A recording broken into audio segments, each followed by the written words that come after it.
Chères téléspectatrices, chers téléspectateurs, bonjour. Je suis très heureux de vous accueillir à nouveau dans votre émission Science et Civilisation, une émission qui incarne la science. Aujourd'hui, elle est incarnée par Si Mohamed Al-Khorassani. Vous êtes médecin pédiatre. Vous allez nous faire voyager dans le monde de l'enfance, dans les parcours de soins pour le monde dans ce monde de l'enfance, les maladies du sang, l'oncologie, la pédiatrie, trois domaines qui sont les vôtres autour de l'enfant. Avant cela, si Al-Khorassani, d'abord votre propre parcours universitaire et vos motivations pour ce métier si noble qu'est la médecine. Alors, merci à Ali d'abord, c'est Simclouf, merci beaucoup, merci pour l'invitation. C'est d'abord un honneur d'être là, c'est un plaisir de partager ce moment que j'avais toujours envie de le partager à travers les émissions qu'on voyait. Et donc, pour dire, alors Mohamed Khorassani, moi je suis aujourd'hui professeur de pédiatrie à la faculté de médecine de Rabat. Ben, j'ai 63 ans, donc je suis né le 30 octobre 1962. Et au départ, c'était toujours depuis mon jeune âge, j'étais dans la découverte. J'ai envie de découvrir et j'ai envie de me surpasser en quelque sorte. Une curiosité J'ai intellectuelle. toujours une curiosité dans le monde, d'une manière générale, tout en étant enfant, tout étant petit, tout en étant jeune. Ça commence tôt finalement. Et ben, en fait, je sais pas, peut-être, des fois, soit, comme on le dit, soit on l'a, soit on l'a pas. Et donc, depuis toujours mon jeune âge, je voulais faire quelque chose d'exceptionnel, quelque chose de différent, quelque chose que pourrait servir à quelque chose. Et en étant jeune, j'étais l'ami de tout le monde, j'étais l'ami de mes amis. Et pendant mon parcours scolaire, je voulais être le premier de classe, je voulais être parmi les meilleurs. Je ne me contentais jamais de quelque chose de petit, de moyen. Pour moi, le métier était devenir médecin, soigner, apporter de l'aide, secourir l'autre. Donc ça a commencé d'abord par ça. Pendant mes études Que primaires, vous avez fait ici à Rabat, vos études. tout est à Salé. D'abord, c'est à D'accord. Salé, à Rabat, donc exactement. Le primaire à Tabrikt.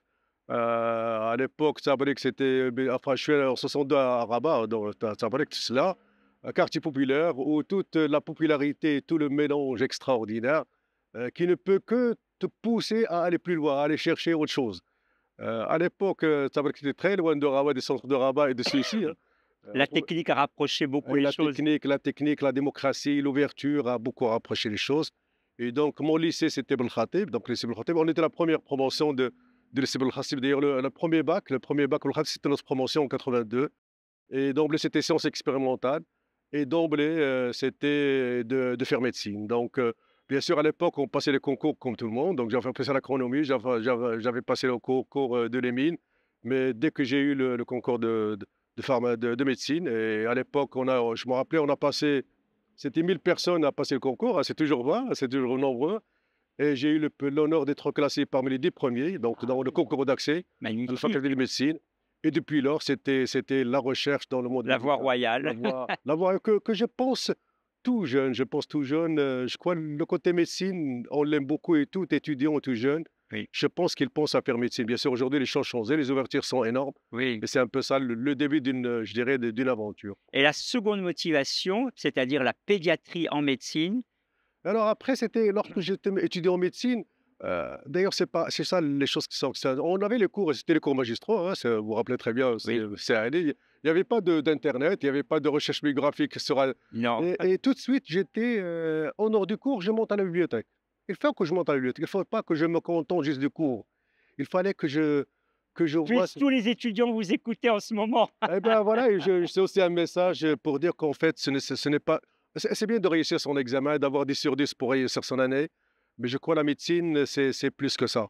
Devenir médecin, ce n'est pas uniquement réussir un concours et avoir un diplôme de doctorat en médecine. Moi, je leur dis, le diplôme de doctorat en médecine, c'est une autorisation pour exercer, Oui, pour pratiquer la médecine. oui. Mais être médecin, ça s'apprend depuis la première année de médecine. Ça commence à s'apprendre depuis cette année-là. Et après, il y a la formation continue. Et après la formation, après la carrière universitaire, parce qu'il fallait que je passe l'internat. Donc, quand j'ai commencé mes stages à l'hôpital, donc mon premier qui m'ont impressionné, ce sont les internes du CHU. Oui. Et d'emblée, en étudiant troisième année de médecine, je me suis dit, c'est là.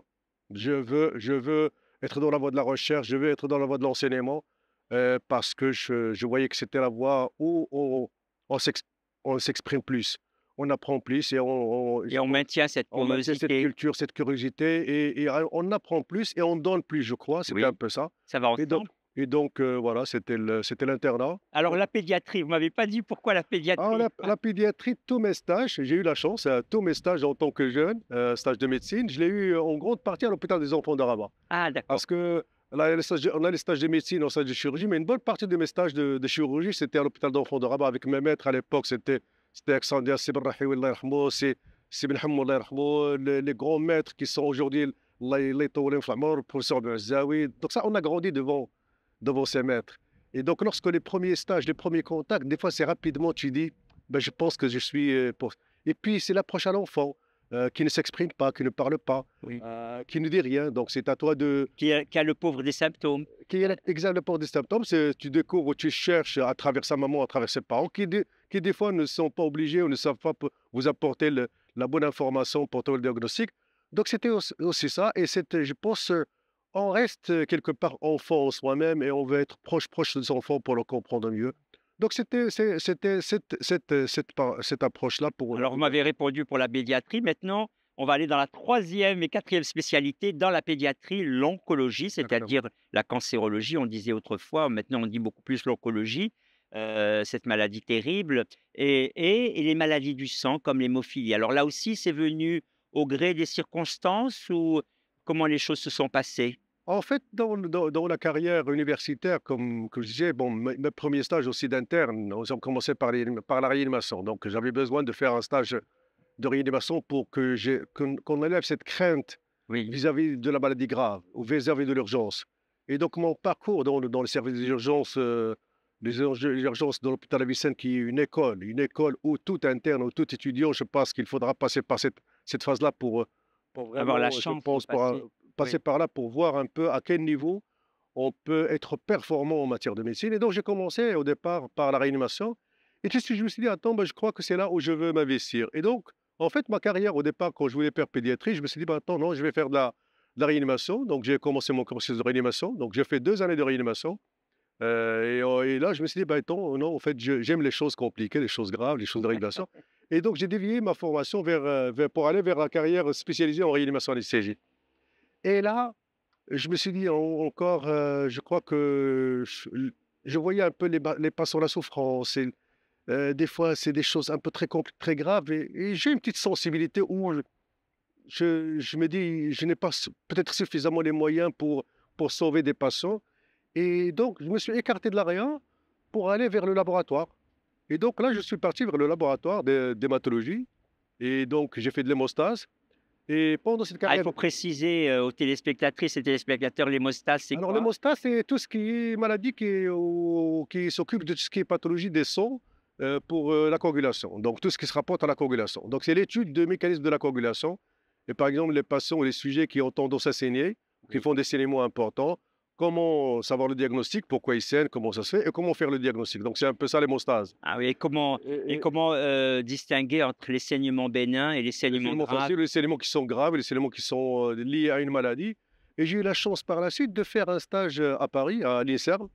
Et là, j'ai eu une occasion, c'est un grand professeur Jacomb qui m'a demandé, «Mohamed, est-ce que tu veux rester avec nous?» Donc c'était en 96 à Paris et la coïncidence, c'était avec les attentats à la bombe à l'époque Ah, et donc et moi, c'était pas une bonne adaptation au climat français à l'époque, oui, oui, en tant qu'étranger, mais c'était un moment de contact avec la recherche approfondie à l'INSERM. oui, bien Au sûr. Instead. Oui, Et là, j'ai travaillé à l'INSERM et il y avait un contact et un parcours institut de recherche de recherche médicale. médicale Oui, exactement.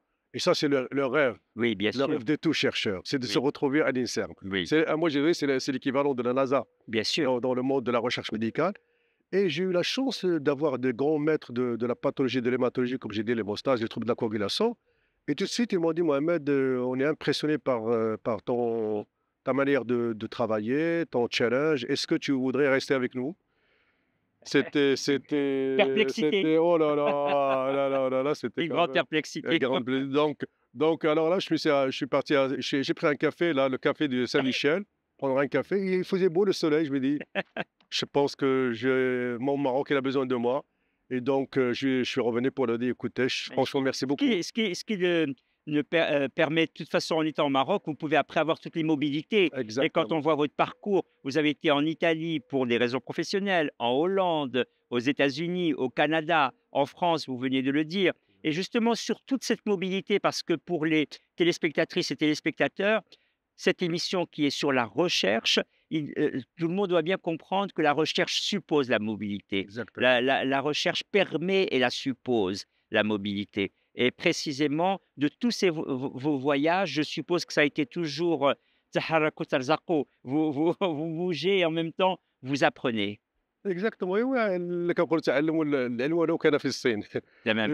Et après donc voilà, je suis revenu au laboratoire hématologie hémostase et là Ici à à Rabat. Rabat, donc au CHU toujours avec mes maîtres à l'époque, c'était extraordinaire. Et là, après 4 années de laboratoire d'hématologie, laboratoire quand même, c'est le labo, je me suis dit: «Après le malade me manque maintenant». Et là, je me suis dit: «Bah, attends, OK, la réanimation, le laboratoire, l'hématologie, je pense que j'ai envie de mettre en exergue tout ce que j'ai appris en laboratoire de recherche». Et c'est là où je suis parti vers l'hématopédiatrique et vers l'oncologie et vers Ah oui. l'hémato-onco. Mais vous Mais savez, alors ça là, c'est très important ce que vous venez de dire, c'est-à-dire que la clinique se nourrit de la recherche se nourrit de la clinique. exactement, Si on ne fait que de la recherche, peut-être qu'on va oublier un peu la clinique et la clinique est quand même un moteur aussi pour la recherche. exactement, tout à fait. Et d'ailleurs, vous savez très bien, c'est Malouf, partout dans le monde, dans les grands centres Oui, de médecine, ben, en fait, les enseignants ou là, les médecins, ils sont en parallèle sur le laboratoire et la clinique. bien C'est-à-dire sûr. le matin, il est à la clinique, alors à l'hôpital, devant le malade, et l'après-midi, il est dans son laboratoire. Et en fait, c'est ça la Belle péréquation. complémentarité. C'est très bien complémentaire pour faire avancer la médecine, pour faire de la recherche, pour développer, pour l'innovation. Et donc, alors, il fallait que je revienne vers la pédiatrie, mais alors là, il fallait que je fasse le cursus. On ne pouvait pas faire de la pédiatrie directement, en hémato directement, en hémato-onco. Ben, il fallait faire le parcours de la pédiatrie. Ah! Donc, je commence ma pédiatrie à zéro. C'est Donc, bien. mes collègues et amis qui ont commencé à moi, ils étaient déjà agrégés professeurs. Oui. Alors, je vais commencer avec eux en tant qu'interne. Et donc, je reprends mon internat, enfin mon assistant à l'époque, c'était l'assistant. Et je fais mon cursus de pédiatrie. Et là, je m'installe en hémato-onco. En même temps, je reprends ma pédiatrie qui était un rêve de jeunesse, Oui. avec les matos que j'ai appris au laboratoire pour aller vers l'hémato-oncologie pédiatrique et pour voilà et là, dans ce domaine-là, il y a 2 gros volets dans cette spécialité. Il y a le volet oncologie qui sont les maladies les cancers, tout ce qui est cancer de l'enfant et puis il y a la partie hématologie, c'est les maladies du sang et dans cette partie-là, il y a les maladies du sang qui sont malignes comme les leucémies et cetera et puis il y a les maladies du sang qui sont bénignes comme les troubles de l'hémostase et c'est là où je me suis développé dans le côté des troubles de l'hémostase, des troubles de la coagulation et en particulier la maladie de l'hémophilie. Oui, Et voilà, c'est j'allais ça un dire. peu l'expertise dans Comment vous lequel la aujourd'hui. catégorisez? C'est une maladie héréditaire C'est ou une maladie héréditaire qui fait partie des maladies qu'on qualifie de rares, de mais elle n'est rare? pas si Oui. rare que ça lorsqu'on commence Mmh. à la découvrir de plus en plus. Oui, Et donc c'est un peu ça le cheval de bataille oui. dans notre pays, avec le trouble de la coagulation de manière générale, le Willebrand, les troubles des plaquettes, et cetera. Mais en grande partie, c'est beaucoup de travail autour de l'hémophilie. Et aujourd'hui au Maroc, notre centre, c'est l'un des centres de référence, non pas uniquement national, mais à l'échelon international. Et on est très, très bien représenté par rapport à cette pathologie au niveau international. Ah oui, c'est Donc le parcours on y revient à Simnol, le parcours international, ben, il a fait cette ouverture autour de ça. Et c'est un parcours qui avait beaucoup plus objectif de créer et développer les partenariats entre notre CHU, notre centre et le partenariat international. Donc à travers ça, on a eu beaucoup de partenariats entre les différents CHU, avec l'Italie, avec la Hollande, avec la France, et on a pas mal, avec la vous Belgique. envoyez des étudiants? Comment ça se Ah, passe? Vous ben, recevez des on collègues? reçoit des collègues, on reçoit des étudiants, on reçoit des experts hein, qui viennent pour la formation, pour les échanges. On échange aujourd'hui, on a des groupes d'experts, on échange des discussions de cas compliqués, aussi Oui. bien pour nous que pour eux. Et avec un partage d'expérience aujourd'hui, avec la technologie, a beaucoup rapproché les choses. Et donc, c'est un petit peu ça. On envoie des jeunes étudiants chez eux, et on reçoit des étudiants de chez eux. On se retrouve dans des séminaires, dans des réunions pour partager, pour partager un peu les uns et les expériences des autres. Et puis, ce qui est extraordinaire, on a aussi créé des groupes. Et l'un des groupes qui aujourd'hui qui est intéressant, c'est le groupe Hemnet. C'est Hemophilia Network Meeting, c'est un groupe qui regroupe l'Afrique du Nord au Moyen-Orient, d'experts dans le monde de l'hémophilie et maladie de l'hémostase. On se réunit une fois par an, généralement en octobre, chaque année dans un C'est pays. une société? C'est une société, on va dire comme ça, c'est une société savante où il y a tous les experts dans cette pathologie et on a des points communs. C'est cela? C'est le Maghreb, c'est le Oui. Moyen-Orient. et on partage les points communs en matière de prise en charge de maladies, de diagnostic, d'expertise. Et c'est ça un peu, je dirais, le grand échange par rapport à ça. Vous diriez que, au Maroc, cette maladie, vous avez dit à un certain moment, elle est rare, mais finalement pas si rare. On arrive à avoir à peu près, un nombre, approximatif Oui, de gens qui sont touchés par cette maladie? exactement, Après, on va la décrire, bien mais sûr.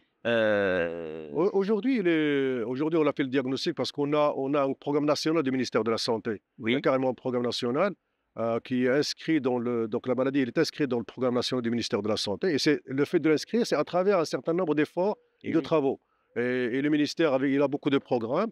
Et dès qu'il y a un programme qui émerge, parce que derrière, il y a du travail, il y a du boulot, il y a de l'innovation, il y a de l'expertise, Il répond. elle répond au programme. Et donc, nous avons pu inscrire l'hémophilie dans le cadre du programme national. Et dans ce Ça veut programme, dire quoi quand on inscrit comme ça, une maladie dans le programme national? Ça veut dire des moyens, un a des budget, moyens, une stratégie qui une est claire, une stratégie? stratégie qui est claire, parce Oui, qu'aujourd'hui, on le sait très bien, partout dans le monde, le système de santé, on ne peut pas s'occuper de tous les secteurs, quels que soient. Et en fait, on essaie de prioriser en bien fonction sûr. de l'épidémiologie du pays, en fonction de l'exigence du pays, en fonction des priorités, mais en même temps en fonction des choses qui émergent, des choses qui sont bien présentées. Et à travers ça, le ministère l'inscrit dans son programme et met en place un programme. Ce programme-là, il y a fait de la formation, de manière générale, fait de Oui. l'éducation thérapeutique, fait la mise en place de moyens pour une meilleure qualité, et fait une évaluation, Et une prise en charge des malades et une prise en charge, et une évaluation. et une évaluation, c'est C'est très ça qui est très important. important. Ah oui, bien Parce sûr. qu'aujourd'hui, c'est l'évaluation qui permet un peu Oui. de faire la part des choses, qu'est-ce qui est bien, bien, qu'est-ce qui est moins bien, comment on peut améliorer les choses. C'est comme ça, Par étape, par étape, on par dit: étape. «Voilà, nous avons pensé faire telle chose, nous sommes arrivés à tel moment, maintenant qu'est-ce qu'on fait?» Exactement, tout mmh, à fait. Et le point de départ, voilà l'objectif pour un an, dans 5 ans, dans 10 ans. Et c'est comme ça d'ailleurs, et c'est tout secteur confondu. Si on n'évalue pas, bien sûr. les choses ne pourront pas aller plus loin. Et donc, sur Dans cette cette base, évaluation, vous arrivez à voir, c'était ma question, le nombre approximatif de exactement, gens touchés par tout à l'hémophilie au fait. Maroc? Il y a une épidémiologie internationale, c'est 1 Oui? pour 10 000 dans la 1 pour 10 population 000, générale. d'accord. Ça, c'est dans la population générale. Oui. Mais généralement, selon les statistiques mondiaux, on ne détecte que 70% dans les meilleurs pays du monde. Ah. Et donc, Pourquoi ce déficit de diagnostic? d'abord, il n'est pas connu, donc il est un peu Oui, méconnu. oui, Il, c'est il cela. demande une formation approfondie, une formation spécialisée, il demande une sensibilisation et il demande une expertise de laboratoire. C'est ça. Donc, si on n'a pas d'expertise de laboratoire, Eh si on n'est oui. pas informé par rapport, bah écoutez, on ne diagnostique, on ne découvre Oui, bien sûr que que ce selon qu'on les connaît, moyens qu'on a. ou que ce qu'on connaît. C'est que D'abord, exactement, il faut oui, oui, oui. connaître, Ah oui, voilà, oui, il faut oui. être informé de la chose, Oui, oui, oui. mettre en place les moyens pour découvrir, et à partir de là, on diagnostique. C'est ça. Donc, alors que nous, on a bien développé ça au Maroc. Et donc, on a des laboratoires qui sont d'abord performants à Rabat, à Casa, il y en a encore d'autres à Marrakech, Il faut enfin, que dans le ça soit CHU, des analyses des spécifiques. analystes spécifiques, mais qui demandent une formation expertise. Ah Donc, oui. s'il n'y a pas cette expertise-là, voilà, on peut acheter du matériel, on peut acheter de l'équipement, on peut acheter Ah des non. réactifs, mais s'il n'y a pas d'expertise derrière, voilà. Et donc, aujourd'hui, on devait être à 2000, à peu près 2000, 2700, on est à 1200 patients Répertorié, qui sont répartis, ce qui est déjà pas mal. un bon niveau par rapport aux critères Ouais. de niveau de soins dans cette pathologie par rapport à la fédération mondiale, parce qu'il y a une fédération mondiale et on est affilié Léa, on est affilié à cette fédération, qui vous dit est-ce que vous êtes bien, vous êtes moins bien, voilà les références, voilà à quel niveau il faut y aller, et voilà. Elle est classée parmi les maladies rares? Parmi les maladies rares, exactement. D'accord, allez. Parmi les Les rares, maladies, alors, ce qu'on appelle les maladies rares, le mot est un peu fâcheux parce que finalement, maladie rare ne veut pas dire qu'elles ne sont pas fréquentes et c'est ça exactement. c'était j'ai appris précisément ce point-là par, ceux qui travaillent, dans les maladies héréditaires où ils disent que rare, ça ne veut pas dire pas fréquent, Ah oui, c'est exactement, et ça. ça c'est extraordinaire. Parce que d'ailleurs, la dernière fois, il y a la semaine dernière, il y a 1 mois plus tôt, on a eu une thèse autour d'une maladie rare où il y avait un cas, on a un cas au Maroc, un seul. Et Waouh! un deuxième cas qui est décrit, là, c'est décrit dans le monde, deux. Donc on a le deuxième qui est décrit chez nous au Maroc.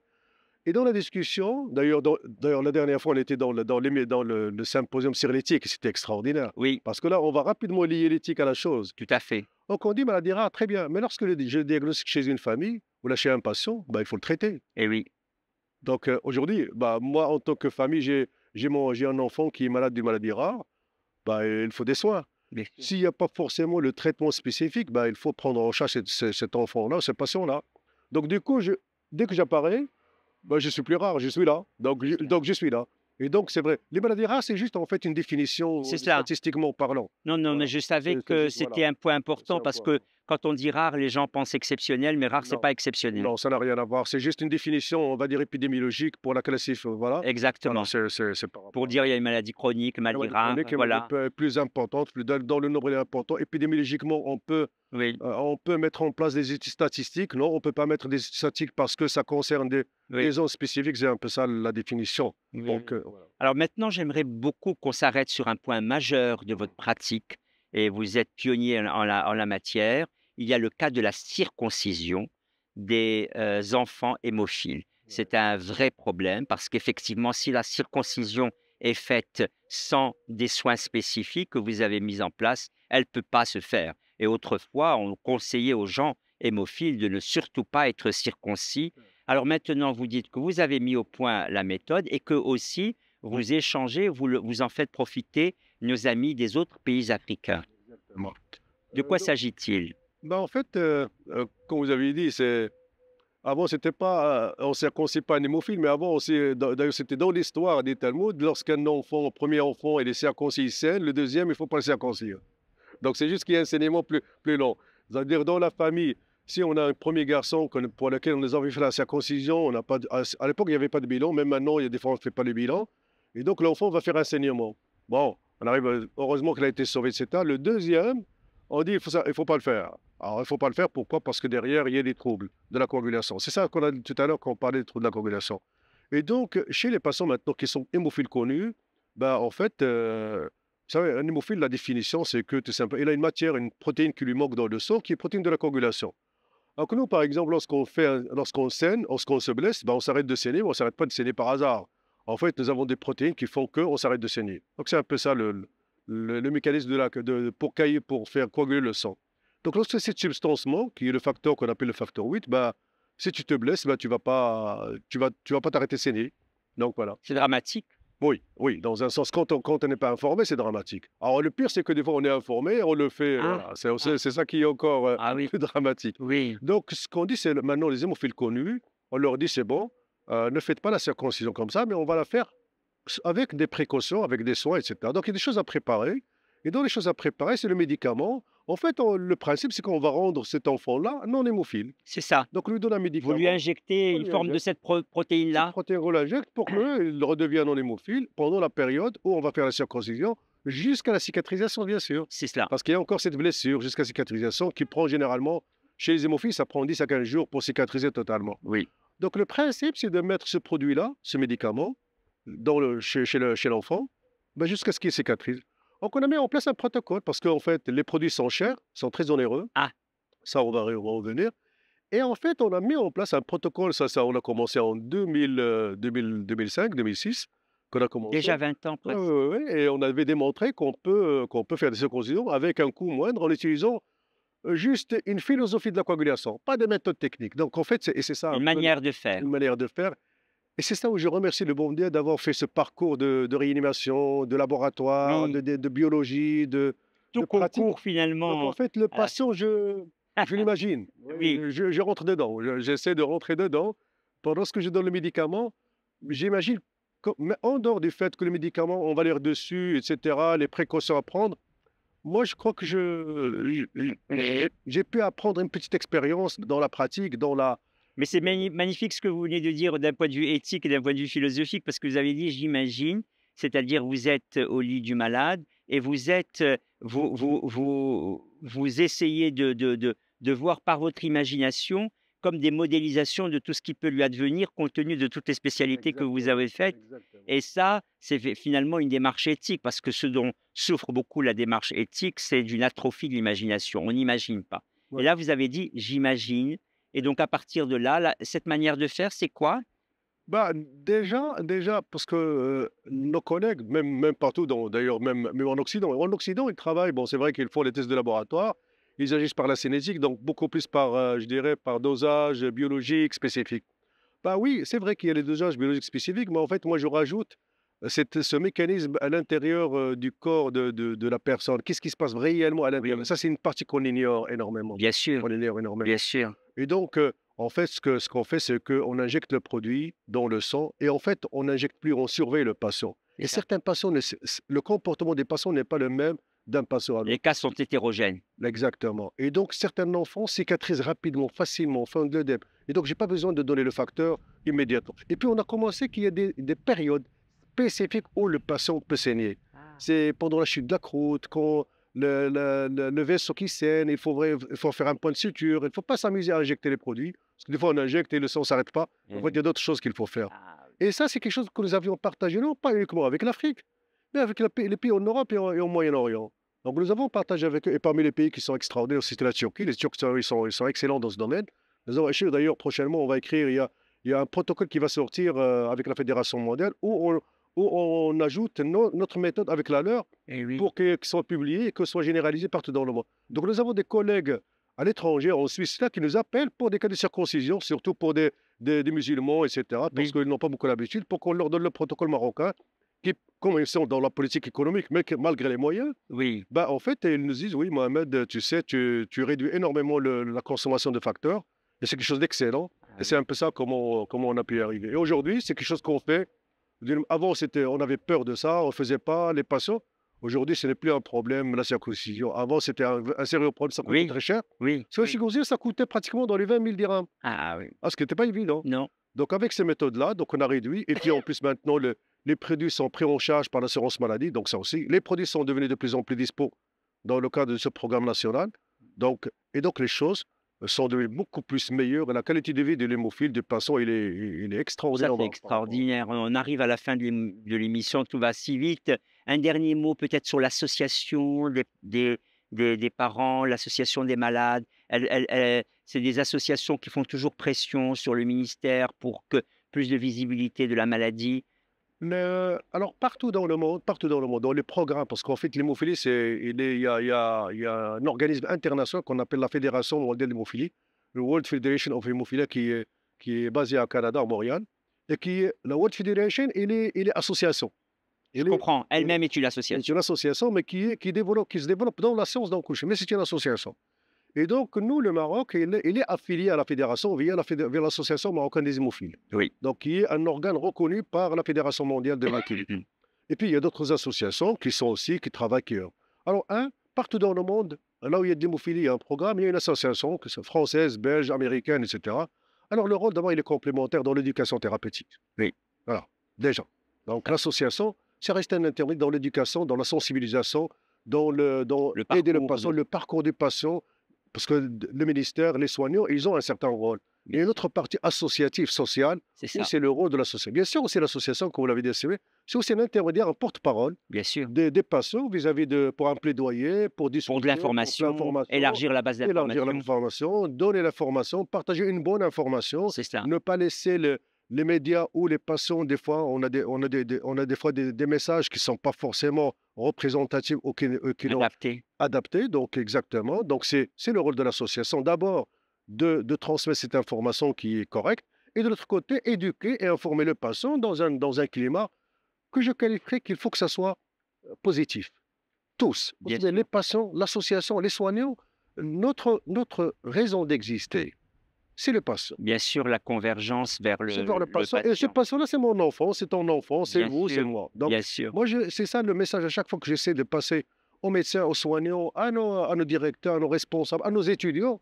C'est ça. La médecine, c'est pour vous, c'est pour moi. Oui, bien C'est pas un métier c'est un métier, bien sûr, On pour. part du patient et on arrive au patient. Exactement. Merci beaucoup, Si Mohamed Khorassani, pour être venu partager avec nous votre passion pour la pédiatrie, l'oncologie, les maladies du sang. Merci beaucoup. Chères téléspectatrices, chers téléspectateurs, merci de votre écoute et je vous dis à une prochaine fois. Merci beaucoup.